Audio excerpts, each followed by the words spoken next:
Good afternoon, everybody. Thank you all for joining in. Welcome again to our second session where we're going to be going on with our pediatric emergency medicine series. As we left last time, we said that the next presentation is going to be today, which is on 12th of February. And we really thank for joining in again today, where we're going to have our next topic. And our topic today is going to be fluid management in pediatrics. And we'll be having two presenters, Dr. Biita Muhanuzi, who is an emergency medicine specialist working at Muhimbili National Hospital, but also is a honorary lecturer at Muhimbili University in the Department of Emergency Medicine. Likewise, we'll have Dr. Roselyne, who is a pediatric emergency medicine specialist from Emory University, who will be taking us through the second part of our today's presentation. So before we kick off our presentation, just to put some ground rules, if you have any questions, we'll just have to wait in the end of the presentation, and you can keep on writing them on the chat, and the presenters and the coordinators will be looking on the questions so as it becomes easy to answer all the questions in the end.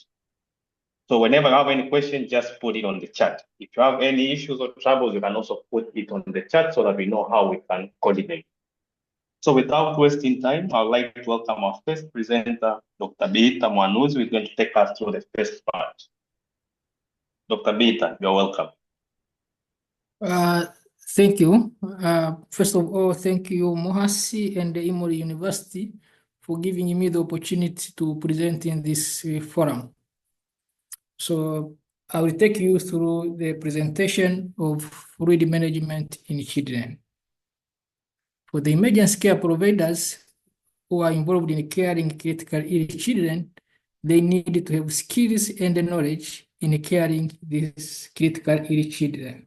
This is because, one, fluid management, body fluid physiology of children is different from that of adults. Number two, fluid management is one of the key in the management plan of any critical ill child. When it is given appropriately, it improves the outcome of any critical ill child, and also it decreases mortality. The opposite is true. When it is given inappropriate, fluid therapy can worsen the outcome of the child. My presentation will have three parts. Part one will be the introduction. Part two will be about the dehydration, focusing on assessment and treatment. And the last part will be the comments and the question from the audience in case the time allows. So, what is fluid management in children? When we say fluid management, it does not mean only fluid administration to the child. Fluid management in children, it starts with history taking to identify the children who are at risk of having dehydration or shock. Two, it involves clinical assessment to identify the presence of dehydration or shock and to classify the severity of dehydration. Number three, fluid management involves calculations to determine the amount of fluid required by the child. Number four, fluid management involves selection of appropriate type of fluid to be administered for the child.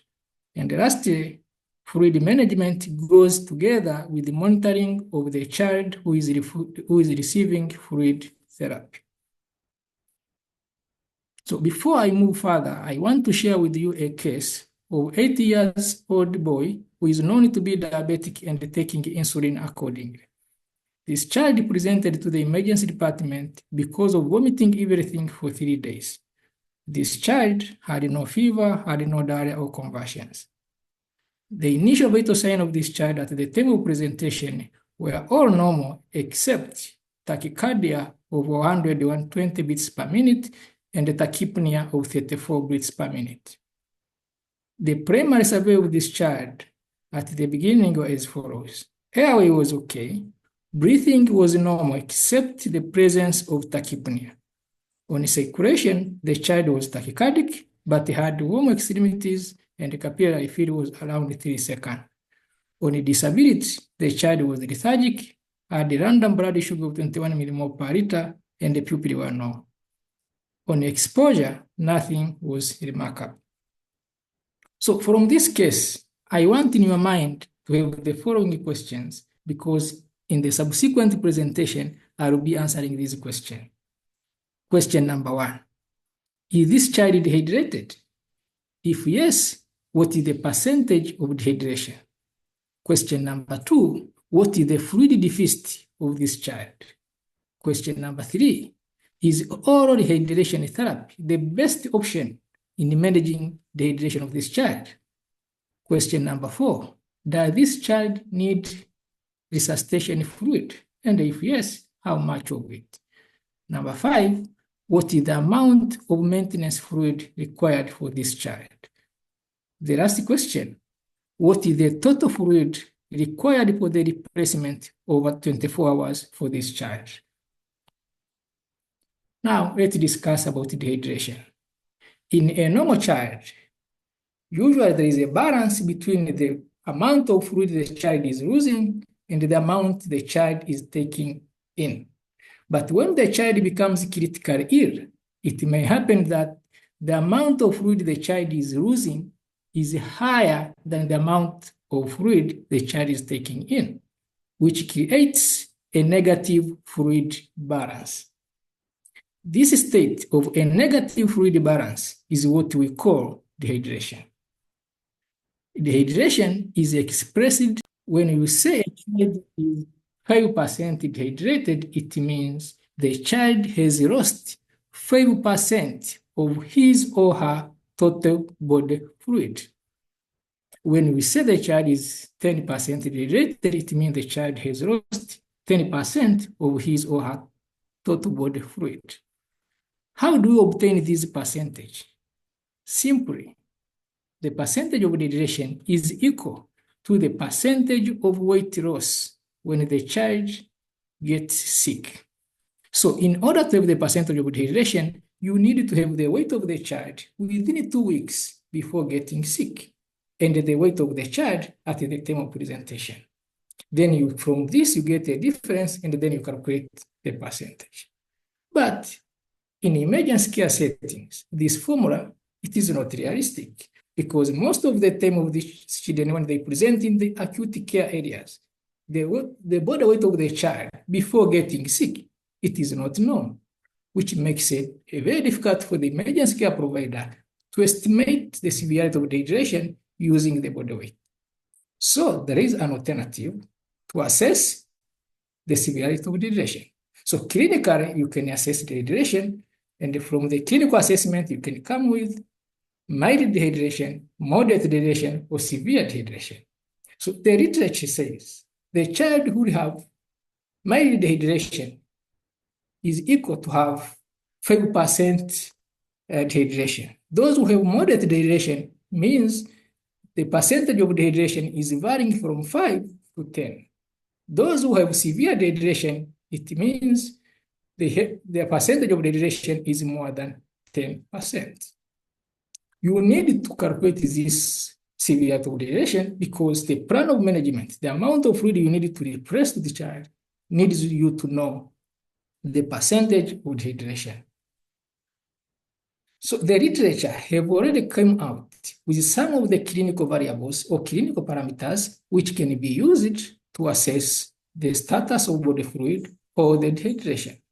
These clinical variables includes level of consciousness, heart rate, breathing rate, blood pressure, skin color, temperature of the extremities, peripheral pulse, eyes and fontanelle, mucous membrane, and the skin tag. So these are the variables which were already proved that can be used to assess the body fluid status. So the children would have mild dehydration, meaning the percentage of dehydration is less than 5%. All of these parameters, the level of consciousness, the heart rate, the breathing, all of these will be normal or almost normal. Having these normal variables does not mean the child is not fluid, has no dehydration. They have a significant loss of fluid, but these variables are kept normal because the child or children have a higher cardiac reserve. As a result, they are compensating. That is why these variables looks to be normal. So even if the child will have mild dehydration, you need to put a plan of treatment because it is a significant loss. For the children who had moderate dehydration, meaning the percentage of dehydration is between 5 and 10, these variables will be mild abnormal or moderate abnormal. For example, in terms of level of consciousness, the children who have moderate dehydration, they will be lethargic and irritable, while those with severe dehydration, they will have decreased level of consciousness. In terms of the heart rate, those with moderate dehydration, they will have normal heart rate or mild tachycardia, while those with severe dehydration, they will have marked tachycardia. Always they will have tachycardia. Because of time, I cannot take you through all of these variables. I know most of you knows what are the signs of mild, moderate, and severe dehydration. So after knowing the severity of dehydration, the next plan is to put the treatment plan, meaning you need to start fluid therapy.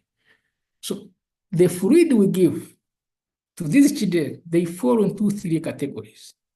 Number 1, the fluid we are giving is either for fluid deficit therapy, or it is a maintenance fluid therapy, or you are replacing the ongoing fluid loss.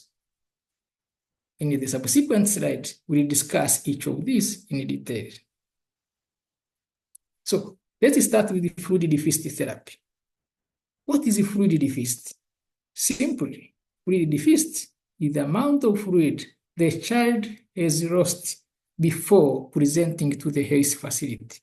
For example, if the child is having diarrhea and vomiting at home, that amount of fluid the child is losing is what we call fluid deficit. We need to know the amount of fluid deficit because we need to replace it. So there is a formula to calculate the fluid deficit. The formula number 1 says that the fluid deficit in terms of mils is equal to percentage of dehydration times the weight of the child before the illness times 10. For example, if the child is 5% dehydrated, then you take 5 times the weight of the child before the illness times 10. The second formula says that fluid deficit in liters is equal to degree of dehydration times body weight before the illness. For example, if the child is 10% dehydrated, then you will take 0.1 times body weight of the child in kilogram before getting the illness. The last formula says that the fluid deficit in liters is equal to the weight loss of the child during illness in a kilogram. For example, if the child, after getting his illness, loses about 1 kilogram, it means the child has fluid deficit of 1 liter. If the child has weight loss of 2 kilograms, it means the child has fluid deficit of 2 liters. As you can see, all of this formula needs you to know the weight of the child before getting illness. As I said at the beginning, the weight of the child before getting sick, it is very challenging in emergency care setting to obtain this weight. So what is the alternative? The alternative is to use the weight of the child on the day of presentation. Unfortunately, that weight you're going to use will underestimate the body fluid of the child, but it will give you a clue of what is the deficit of the fluid. Another thing which I want to insist about fluid deficit therapy is that the resuscitation fluid, which we usually provide in the emergency care settings, it is a part of fluid deficit. For example, if the child presents in the ED, and from the primary assessment, you think that this child needs a bolus of fluid, that fluid you are giving, it means you are correcting fluid deficit. Then, the second type of fluid we give in the emergency care settings is maintenance fluid. Remember, if a child, they have insensible loss of fluid through skin, through urine, through respiration. A healthy child has a mechanism of maintaining this fluid by drinking and eating.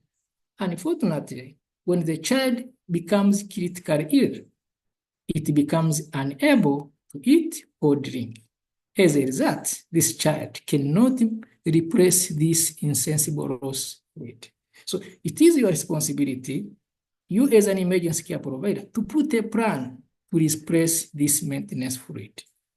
So there is a formula to calculate a maintenance fluid over 24 hours. And the formula says the maintenance fluid is equal to the summation of 100 ml per kg for the first kilogram of the body weight of the child, plus 50 ml per kg for the second 30 kilogram of body weight, and plus 20 ml per kg for the remaining body weight. Remember, the maintenance fluid is for every child. The fluid deficit is for those who have dehydration. The maintenance is for every child. Remember again, the maintenance fluid we are giving, it is aiming to replace the fluid and to balance the electrolyte. The second category of fluid we provide, we are giving to a critically ill child, is replacement of continuing fluid loss. Remember, the fluid deficit is the one which occurs before the child arrives at the health facility. But once the child is in the health facility, it may happen that the child is still having diarrhea and vomiting. So it means the child is losing another fluid, which is not yet estimated. So you, an emergency care provider, you need to estimate the ongoing fluid loss through vomiting, diarrhea, or bleeding. How do you obtain this ongoing fluid loss? You need to observe the child over 4 hours. So within 4 hours, you put a record how much the child has vomited and how much the child has lost in terms of diarrhea. So in the next 4 hours, you need to replace this ongoing fluid loss. So after getting the fluid deficit and the maintenance fluid and ongoing fluid loss, the next step is, what is the total fluid for replacement over 24 hours? It is simple. It's just taking the total of fluid deficit, maintenance fluid, and ongoing fluid loss. Then you need to know how much of the fluid you want to give to this critical ill child per hour. Then you take this total fluid, you divide by 24 hours. You will get the amount of fluid to be administered per hour. Remember, I said the resuscitation fluid we are giving to the critical ill child, it is a part of fluid deficit. So after getting this total fluid of 24 hours, you need to subtract the resuscitation fluid the child has already received. Then after that, you take the total, you divide it by 24 hours, you get the amount to be given per hour. Another thing that you want to insist that this amount of fluid we are talking about, it is an estimate. It is highly recommended to use your clinical judgment to decide which child needs more fluid than what you have estimated, or which child needs less fluid than what you have calculated, or which child needs to receive the fluid as you have calculated. For example, through clinical assessment, you identify that some of the children will have severe anemia, some will have severe malnutrition, some will have heart failure, some will have renal failure. So it depends on your clinical judgment to decide how much fluid to give. You adjust from what you have calculated. Some of the children, they will have more diarrhea and more vomiting to an extent that in between, they will need boluses. So you need to use your clinical judgment to adjust the amount of fluid. Then, after knowing the total amount of fluid per 24 hours, the next step is to decide which route of administration you are going to use between oral and IV. The literature have clearly pointed out that oral rehydration therapy is the best option in the management of mild and moderate dehydration, unless it is contraindicated. There are some of the studies which have compared the groups of the efficacy of oral rehydration therapy and intravenous rehydration therapy.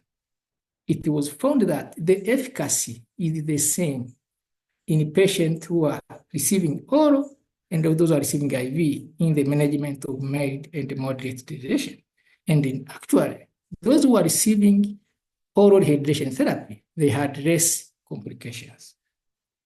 There is another study which compared the parents' satisfaction among the group of children who received oral rehydration therapy and those who received intravenous. Surprisingly, the parents of that group of children who received oral rehydration therapy, they were more satisfied than those group of parents whose their children received intravenous fluid. Again, you need to use your clinical judgment again to decide which child should receive IV and which one should receive oral. For example, if the child is having blood diarrhea or vomiting blood, you need to keep that child near oral. So that child will need to receive IV fluid regardless of the degree of rehydration. If the patient has surgical abdomen and have mild or moderate rehydration, that child will need intravenous fluid instead of oral rehydration fluid. So you need to use your clinical judgment to say which one will go with the IV, which one will go with oral rehydration therapy. So after knowing all of this, the next step is to decide which type of fluid you're going to give this child.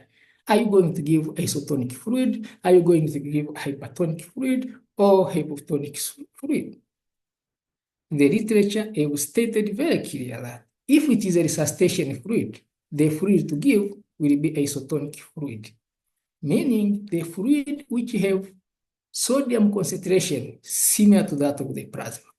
And this fluid is normal saline or ring lactate. The challenge becomes when we want to give the maintenance fluid or replacement fluid. There are some of the literature, they are supporting to give hypotonic fluid as a maintenance fluid. And the argument is the insensible loss of fluid through urine, through skin and breathing, that type of fluid they are losing is hypotonic. So if we want to replace, then we give a hypotonic fluid. But other studies, they are against this approach. They are saying those children who are receiving hypotonic fluid as a maintenance fluid, they end up with hyponatremia. So they are suggesting the children should receive isotonic fluid as a maintenance fluid. So what does American Academy of Pediatrics say about maintenance fluid? The recommendation is maintenance fluid for critical ill child should be the fluid which have the following mixture: isotonic fluid mixed with dextrose and mixed with potassium chloride. Remember at the beginning I said, fluid management goes together with monitoring. So when the child is receiving IV fluid, you need to test the electrolytes so that you know which child has hyponatremia, which child has hyponatremia, which child is normal sodium. This will help you to decide which type of fluid as well to give. To summarize my presentation, when we have a child presenting the emergency care settings and you think the child needs fluid, you need to ask yourself the following question. The question number one is this child hemodynamically stable? If the child is hemodynamically compromised, then that child needs resuscitation fluid. And resuscitation fluid will be discussed in details by the next presenter. If the child is hemodynamically stable, then the next question you need to ask yourself is, can this child meet the requirement of fluid by taking it orally? If the answer is yes, this child can meet the requirement by drinking, then encourage that child to drink, or you put a nasogastric tube, you give a child fluid.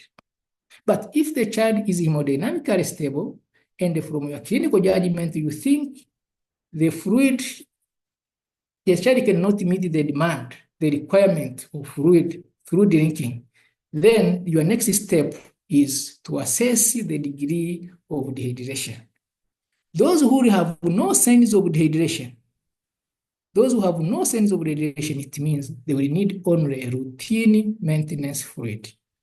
Then those who are mildly dehydrated, the moderate dehydration or severe dehydration, you need to start the sequence of calculating the fluid deficit, the maintenance fluid, the ongoing loss, and then you get total replacement fluid over 34 hours. Up to this point, this is the end of my presentation, and I want to say thank you. Thank you, Dr. Biita, for taking us through the first part, which is the introduction part that brings us to the next presentation.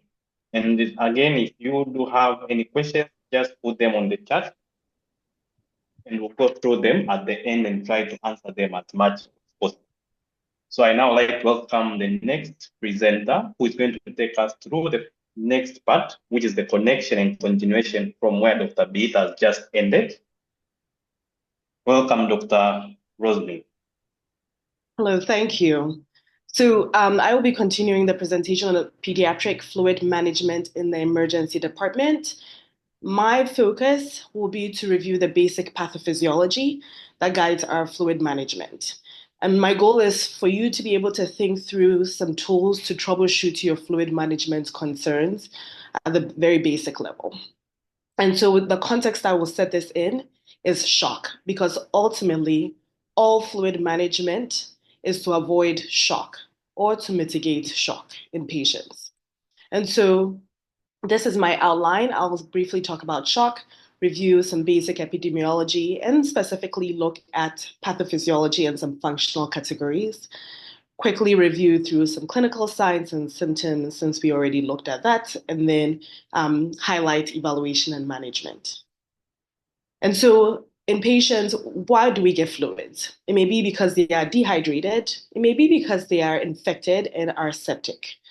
They may be having a bleeding issue, or even in circumstances where they are having a pump failure issue, which is primarily means that their heart is not working the way that it should, they still need fluids. But at the base of all of that, it is shock that we're trying to navigate in all of these circumstances. And so our primary goal is to avoid this. And so what is shock at a basic level?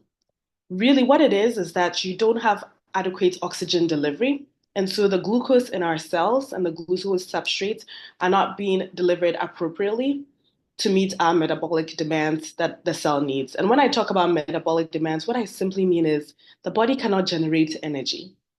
It can't build the building blocks at the cellular level to generate ATP.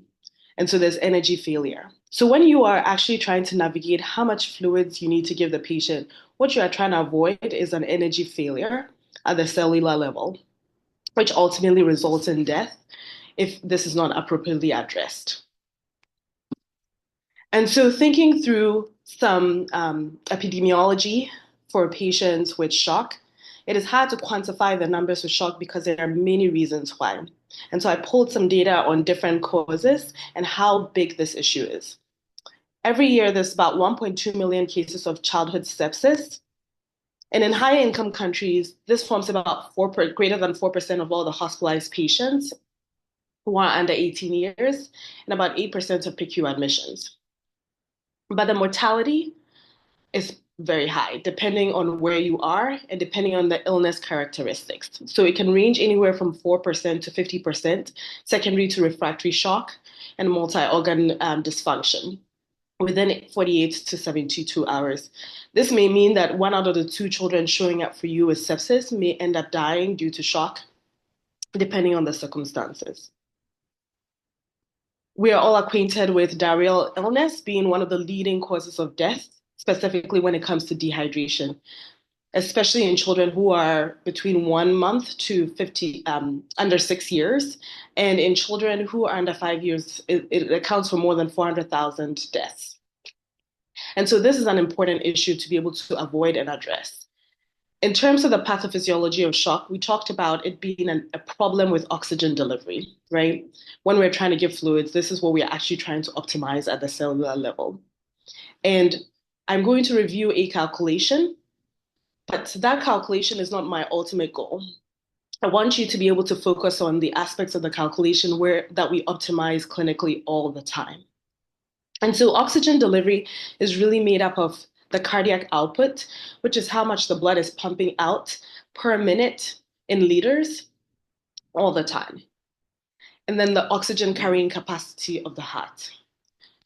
When we hone down on the cardiac output, which is how much the blood is pumping, the things that we think about are the heart rate and then something called the stroke volume.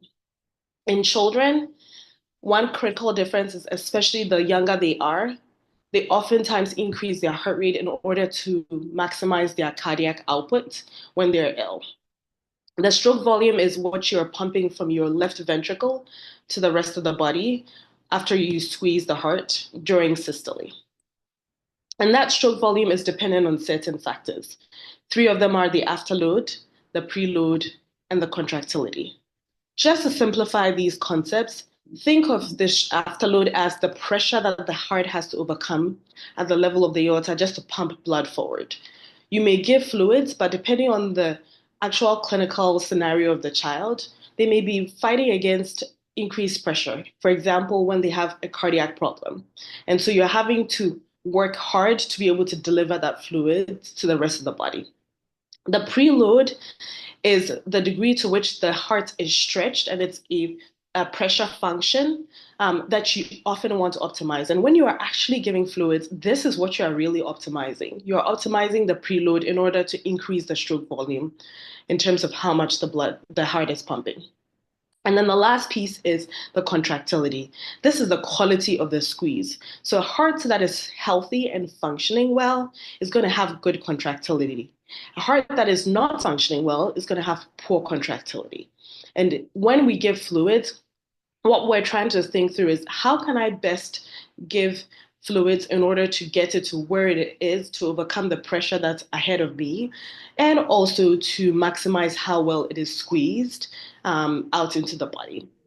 And so, for example, when you're giving vasopressors such as norepinephrine and epinephrine, what you're actually doing is really maximizing your contractility and to some extent your heart rate as well. So just to simplify that, think of the heart as a box. What you're trying to get out is your stroke volume. What you're working against is your afterload. How much your ventricle is having to stretch after it's been filled is your preload. And the quality of the squeeze of your heart is the contractility. So the second part of that oxygen delivery equation has to do with oxygen, right? The oxygen carrying capacity. And really, it boils down to 2 different things.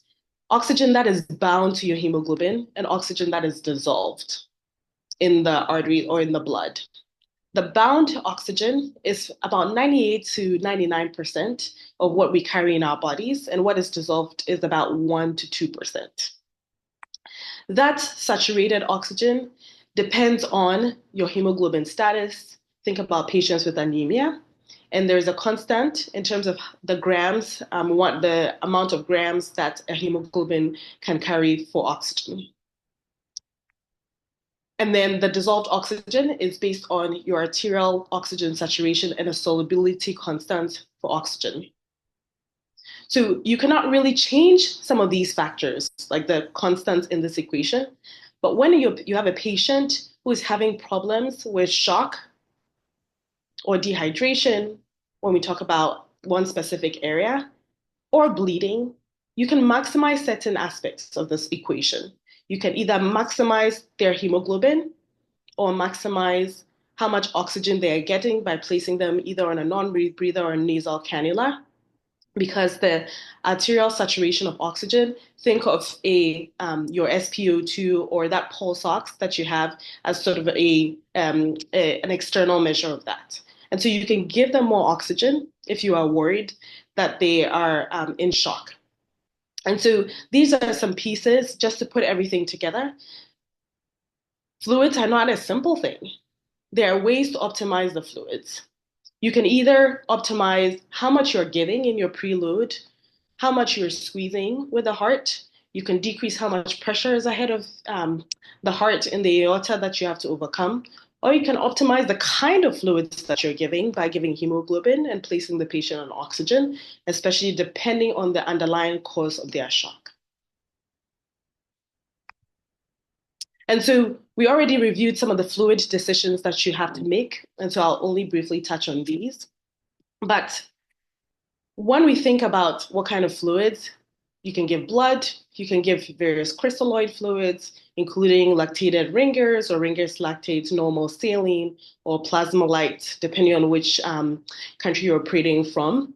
In children and in adults specifically, studies have shown that lactated ringers is better than normal saline, especially in patients with sepsis because of decreased mortality. There's also decreased risk of acute adverse kidney events because lactated ringers is a much more balanced fluid. And when I say that, I mean that the level of sodium and chloride in lactated ringers is actually much more close in makeup compared to our plasma than normal saline. However, we have not necessarily had the same studies in children, and so we continue to still use normal saline, and it is appropriate because the goal of fluids really is to make sure that patients are getting the fluids that they need. Blood is another form of fluids that we don't necessarily always think about outside of the context of the patient having a bleed. But think of your patients who have anemia from various causes, or in patients who, for example, have a malignancy that causes them to have anemia. That is something that they may need in order to avoid getting into shock. In terms of how much to give, this is a great question. So how much to give was already reviewed in the case discussion, and we already looked at maintenance fluids and fluid deficits, but there's some data on this as well.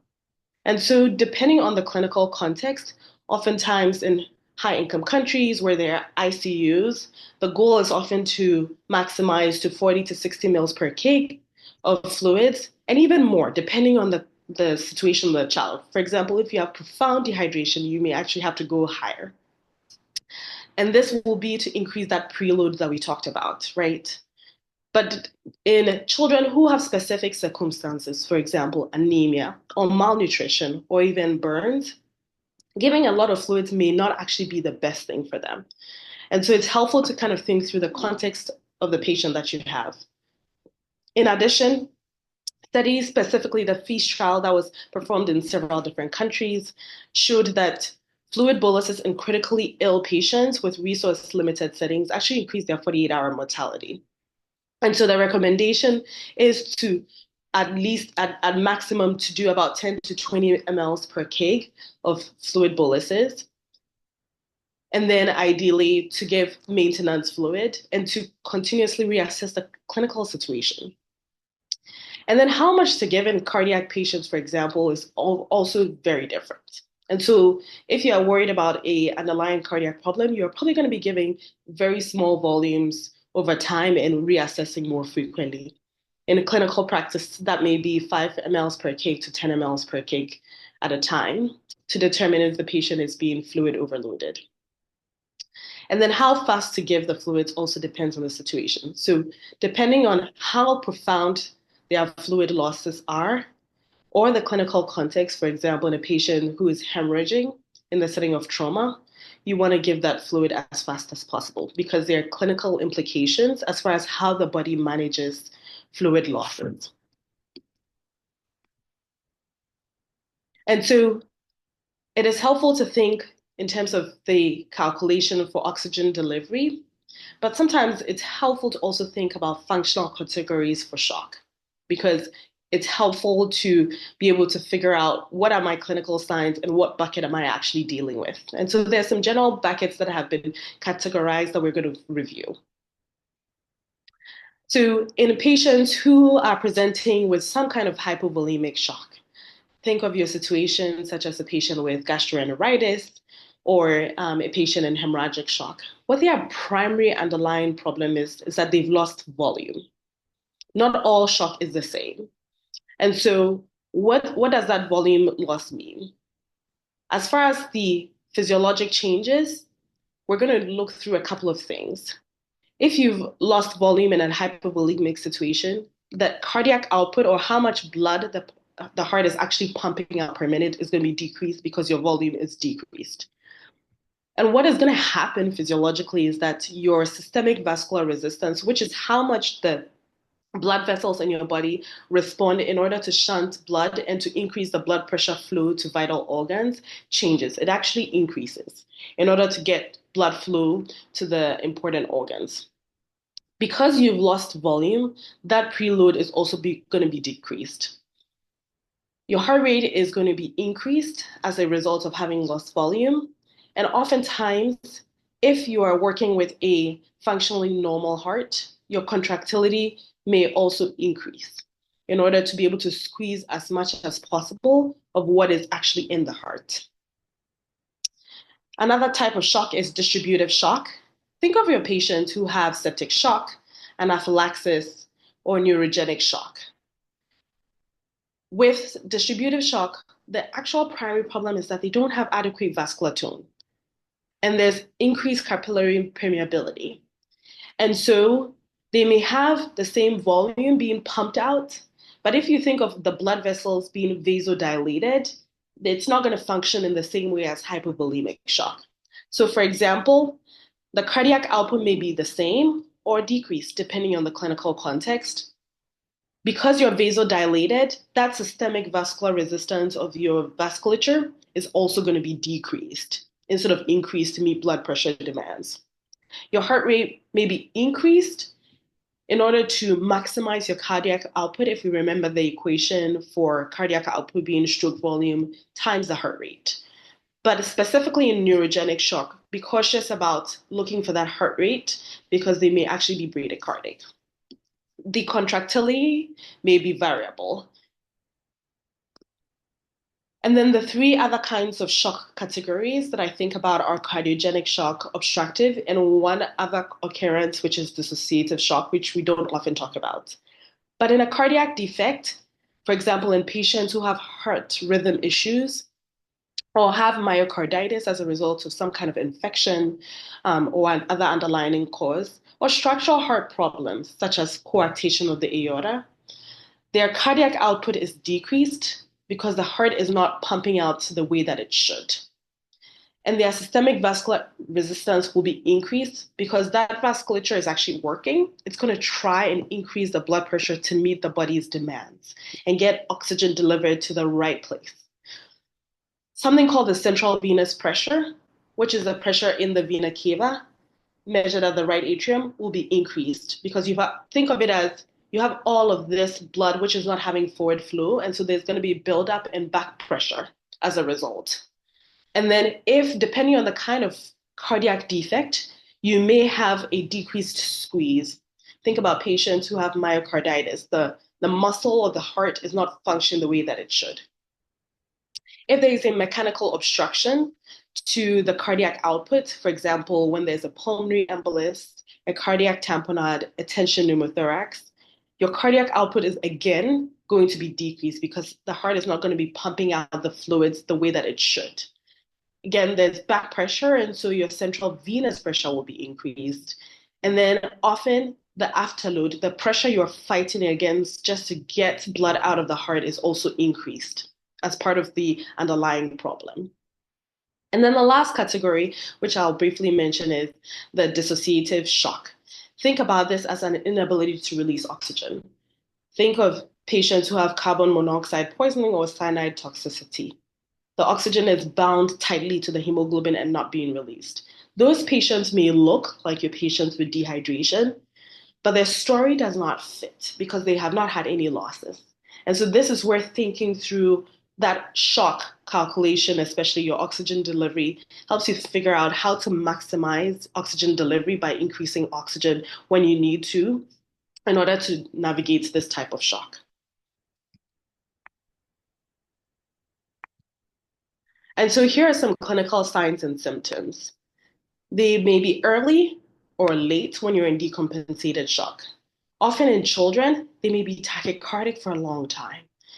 Usually when you're seeing a abnormal blood pressure, they are falling off that curve in terms of their compensation. And so you want to avoid getting to that stage. They may have increased central pulses in their femoral and carotid compared to their radial or dorsalis pedis pulses. They'll have a delayed capillary refill at the early signs of compensated shock. You may see some cold mottled extremities. Looking for urine, so end organ perfusion may be decreased.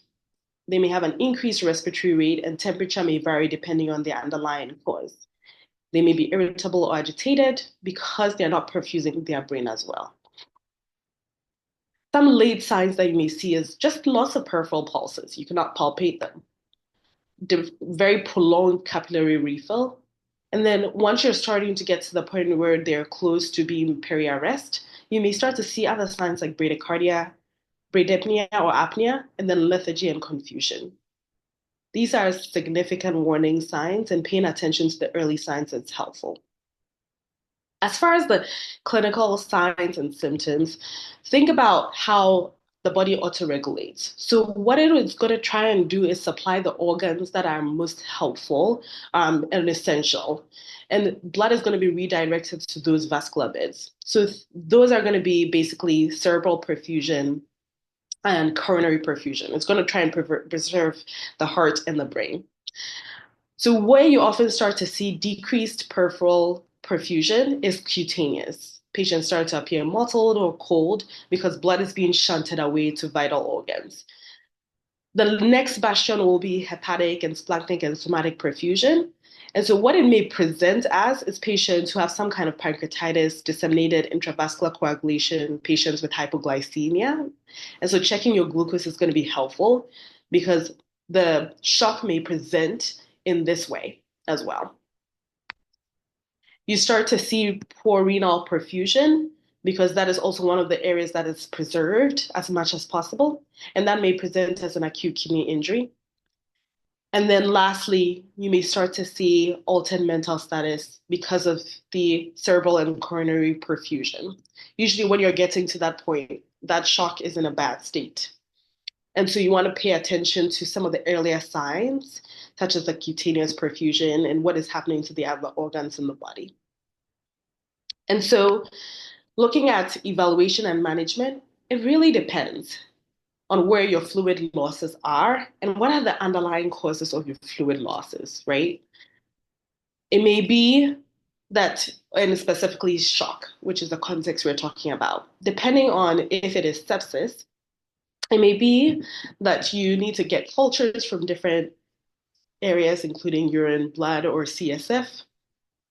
Depending on the capability, getting some biomarkers may be helpful to trend what you're dealing with and also how well you are resuscitating the patient, and also determining end organ damage.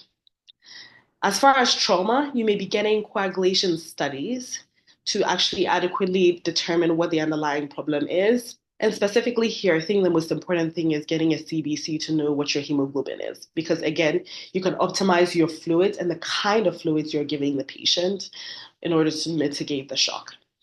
If it is cardiogenic, what you may be getting is some markers on heart function, such as troponin and BNP, and an echocardiogram to see what the degree of squeeze is and how much pressure the heart is having to navigate. If it is an obstructive shock process, thinking through getting a chest x-ray, an echocardiogram may be helpful, or a CT angiography. But ultimately, the most important thing is that when you are trying to understand why this patient is presenting with an appearance of some fluid problem or specifically some shock problem, you are managing at the same time, because actually time is of the essence when it comes to patients who are presenting with either dehydration or sepsis or bleeding. And so because time impacts the end organ damage to tissues at the cellular level, if you cannot make energy, that tissue is dying. We talk about the golden hour when it comes to bleeding, and we talk about that specifically as trying to provide blood as fast as possible or fluid resuscitation as fast as possible. But honestly, it applies to shock in general. You'll be reassessing your ABCs because while you are assessing and intervening, it actually gives you some data on, for example, the mental status of the patient and whether you should be worried as far as how bad the shock is. When you are at the point where you're dealing with shock, apart from, and I agree, making sure that they have an NG tube depending on the context to be able to resuscitate, really you want to make sure you have vascular access when you're at this point. And it can be peripheral access, intraosseous, or central line, depending on your clinical practice and where you're actually practicing, whether you're in the ICU versus in an ED versus a local hospital. What you want to do is to be able to decrease how much oxygen you're consuming and increase how much oxygen you're delivering. So in some practical ways, things that cause the body to consume oxygen a lot are shivering, a patient who has a fever. The body's having to work hard when it's doing those things. And so treating the fever, keeping the patient warm, all of those things help to decrease oxygen demand. In a patient who's agitated, for example, sometimes making sure that they're sedated can help to decrease how much they're actually having to work and not consume oxygen. And then increasing their oxygen delivery, we review the equation. You want to be able to increase their preload by giving them fluids, by giving them inotropes. You can also optimize by giving them hemoglobin, depending on the right clinical context, or even placing them on a nasal cannula or some kind of oxygen supplementation can help with that. The most important thing is to closely monitor what you're doing to make sure that the patient is using their organs. Reassessing is critical. Do not forget to treat the underlying cause. So if they have an infection, give them antibiotics. If they need a surgical drainage, for example, an abscess or an appendicitis, treating that is going to help you mitigate the shock that is presented. If they're bleeding, stop the bleed. I leave this here in terms of some vitals just to be clued in on. So in children, it's helpful to simplify things. As far as the blood pressure, what is hypertension? If you're under 10 years, you can do an age times 2 plus 70. So for example, in a child who's 2 years of age, that will be 4 plus 70. So 74 millimeters of mercury will be their lower end limit for hypertension. Whereas if they're above 10, make it simple, close to an adult. 90 milligrams of mercury is what you're worried about as far as their hypertension. Frequently check vital signs because they are vital and can clue you on how the patient is responding or if they're getting worse. Continue to check their physical exam and look for signs of fluid overload when you're giving fluids. This may present as pulmonary edema. There may be rales on exam. They may be having an increased work of breathing and tachypneic, or they may have hypoxia. Their liver may be down when you check, and to continue to reassess to make sure you're not fluid overloading the patient. Escalate care if needed. And that can be anywhere from broad spectrum antibiotics to surgical management to ICU care. And then the last piece that I emphasize is communication. So making sure that everybody on the team is aware of what your treatment goals are, what you have done, and what is the underlying cause of what's going on with the patient will help this patient to be able to survive and not meet the statistics. So as far as this presentation, we reviewed shock, brief epidemiology, some pathophysiology and functional categories, clinical signs and symptoms, and evaluation and management, just to get to the basics. Here are some of my references and a QR code if you want to be able to reach me. It goes to my email. Thank you. Thank you very much, Dr. Roselyne, for taking us through the second part that was specifically focusing on shock. So we still have 5 minutes for taking up questions and seeing on the chat what questions were there. So I'd like to welcome Dr. Biita and Brittany for the questions that have been on the chat so we can see how we can answer the ones that we have time with.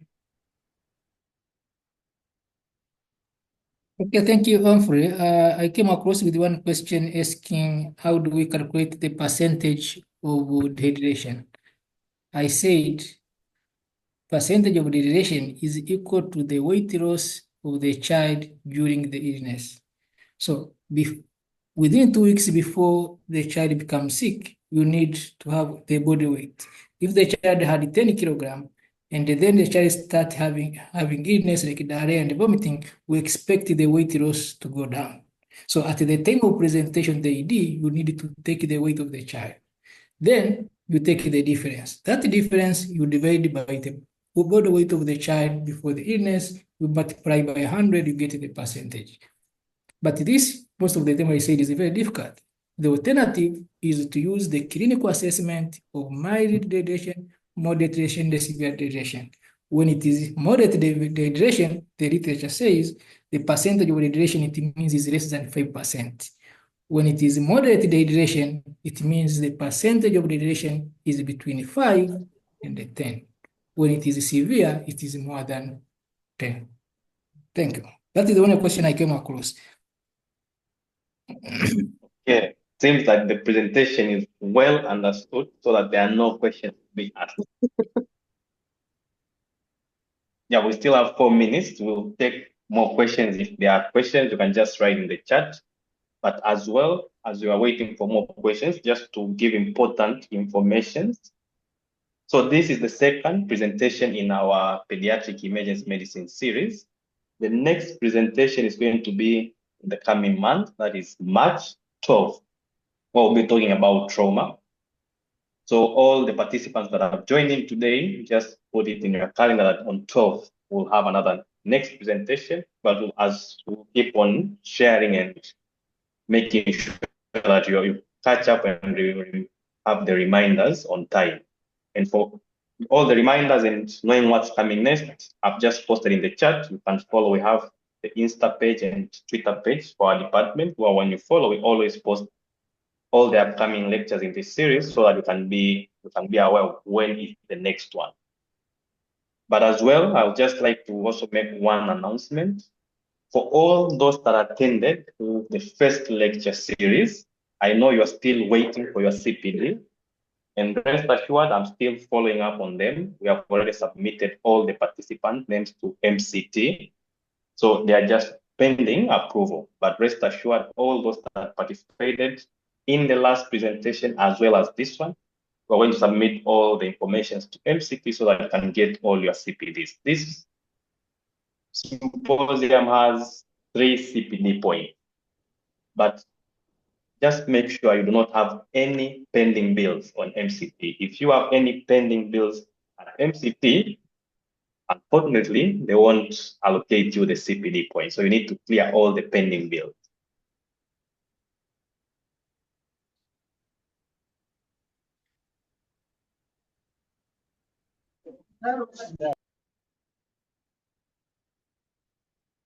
We are still left with 2 minutes, just trying to check if there are any more questions. And we'll leave the chat open so that people can keep on putting their MCT number for those that have not placed. And again, for those that are asked the presentations, we'll make sure that we share the recording. I know the first lecture is pending the recording as well as this, but we'll work on that so that we can share the recordings for referencing and even trying to go back to the material that we have spoken about. Dr. Brittany, you wanted to say something? Yes, there is a question from the audience for our presenters. What is the name of the maintenance fluid that you would use, or the formula of the maintenance fluid that you would use?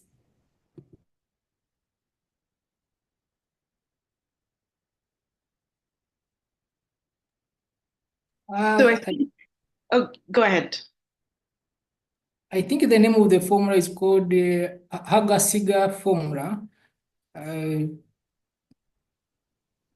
think that is the name of the formula, Haga-Siga formula. But it is 100 ml per kg for the first 10 kilogram, then 50 ml per kg over the next 10, and 20 ml per kg for the remaining body weight. That is the fluid for 24 hours. If we want to make per hour, it will be 4 ml per kg for the first 10, then 2 ml per kg for the second 10, then 1 ml per kg for the remaining body weight. The name I can check and then share the names, but that is the formula. And what is the maintenance fluid made out of? I said the maintenance fluid, the literature, they have different opinion. Some are supporting to give isotonic fluid. Some are supporting to give hypotonic fluid. I said from the American Academy of Pediatric, they are recommending isotonic fluid mixed with dextrose and mixed with potassium chloride. Maybe Britt, you can give us your experience in Emory. How do we give the maintenance? Yes, Roselyne can as well. Yeah. So I was going to say the isotonic fluids we're talking about are normal saline. Is I think probably the most common one we use in most emergency departments, and then the other one being lactated ringers. Although to be honest, the lactated ringers I think is much more isotonic because as far as the makeup of sodium and chloride, it's actually closer to what our plasma fluids have. The normal saline, I think, has 154 milliequivalents of sodium and chloride, so it's much higher than what our actual sodium and chloride in our plasma is. So just to simplify things, if you have normal saline or lactated ringers, either one can be used for maintenance fluids. Okay, thank you. So having said so, and thank you again, all the presenters, Dr. Biita and Dr. Roselyne, all the coordinators, Dr. Brittany, and all the participants that have joined us today. And we are right on time, and I'm quite sure that the presenters have gotten a lot of knowledge out of this. Just a reminder, next presentation will be on 12th March. We'll keep you posted. Yes. So this marks the end of our today's presentation, and I would like to wish you a good evening.